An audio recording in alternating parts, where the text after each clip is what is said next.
I'm Logan Crawford, and right now on the Spotlight Network, we dive into the gripping political thriller Rape of the Aegean by Philip Michael Cooper.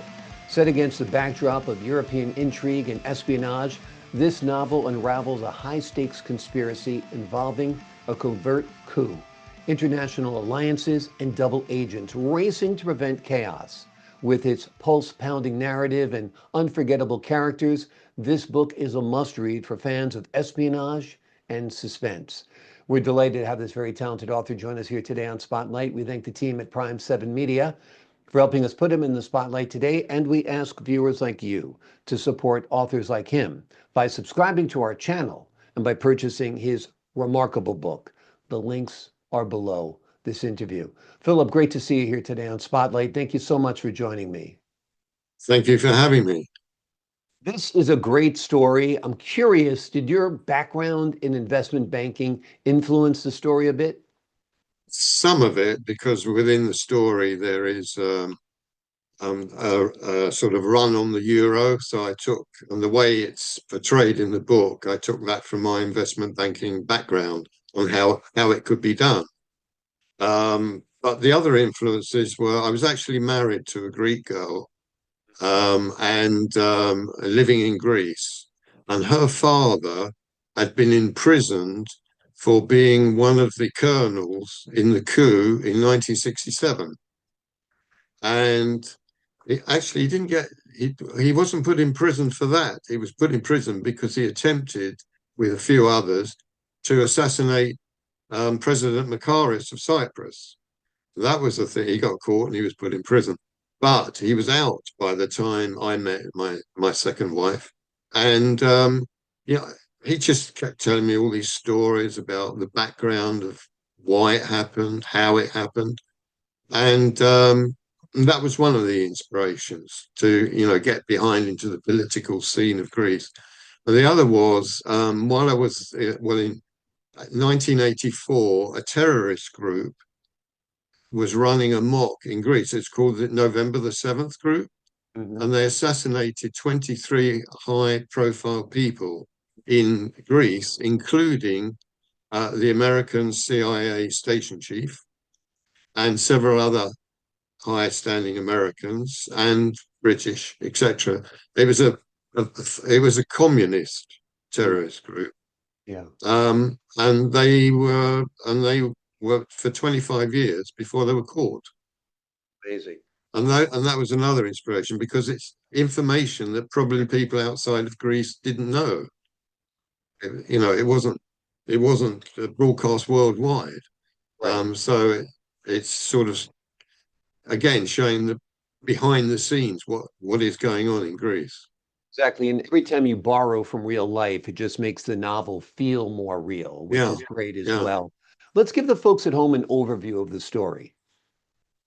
Well, basically, it's the Prime Minister of Greece is a bit of a bit of a rogue, Mhm. and Greece has no money, so he comes up with his plan of having a coalition with the Germans and the Russians, and to use the money to drill in the Aegean Sea and take the gas and the petrol or the oil from the Aegean Sea, which under international agreements he can't do.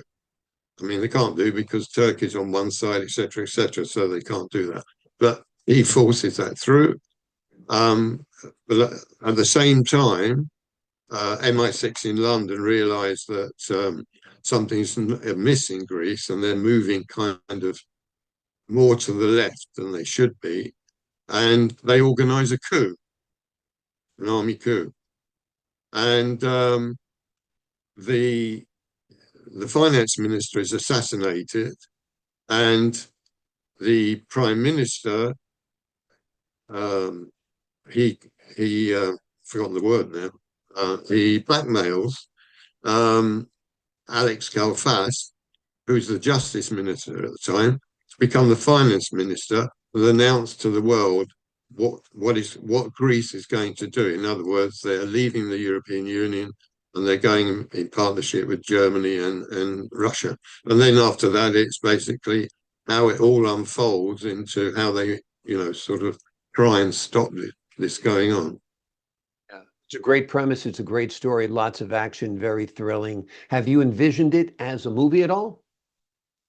Well, yeah, I was actually some people who read the book have said it would make a good movie because it's very exciting. Yeah, absolutely. I think it would translate very well. Particularly, it's got a lot of great locations also, which make for Yeah. great films as well. Any idea who you would cast as Alex, Gitta, and perhaps Laura? Yes, I think that Alex. I think actually Anthony Banderas would be Great. great for Alex. Yep. He has that. The description of Alex is that he has these sort of brown, weepy eyes, which women love. Because Yeah. Alex is kind of like a womanizer, and I think Alex Antonio Banderas is Antonio the same. Banderas would fit. Yeah, Yeah, and absolutely. for Geeta, I think um, the Australian actress, the name escapes me, Nicole Kidman. There we go. That's what I said. Nicole Kidman. Yeah. Oh, Yep. did you? I didn't see. Yeah, I yeah. didn't hear that. Oh, Yeah, no worries. Yep, no worries. Yeah, she's yeah, great. And Laura? yeah. Laura, I don't know. I haven't really thought about Yeah, Laura. yeah. Um, Maybe I an thought about, unknown or Jennifer yeah, Lawrence. yeah. Oh, maybe, yeah. Jennifer Although, Lawrence is yeah, always my go-to. She's always good in every role I see. Just like Nicole Kidman's good in every role. She brings a lot of that's right. gravitas to it, right? Yeah, yeah. Without a But doubt. I was thinking of, because the other protagonist is Chris Horsman, the CIA station chief at Athens, Mhm. and I was thinking of Huddleston as would be perfect for that role. Absolutely, absolutely. Well, casting is half the battle to making a good film. So you've already done the casting, which is great. So Hollywood, if you're listening, we've got a book that's ready to be turned into a film. It would be absolutely terrific. What do you hope the audience or the readers take away from your book? I think that because most people's perception of Greece is that it's an idyllic, peaceful place. They go on holiday in the islands, lovely sunshine, nice blue sea. They don't see the, what goes on behind in terms of the politics in Greece, which have been very volatile over the last 40, 50 years. They're not so volatile now. They're a lot better, but I thought that, it would be nice to show them the other side of Greece. Yeah, absolutely. Um, and and also because I really like being half Greek myself, I really like the Churchill's um, saying after the in the during the Second World War when Greece held off the Italians and Hitler got very angry because the Italians couldn't invade Greece, and he said, "From now on, we will say that."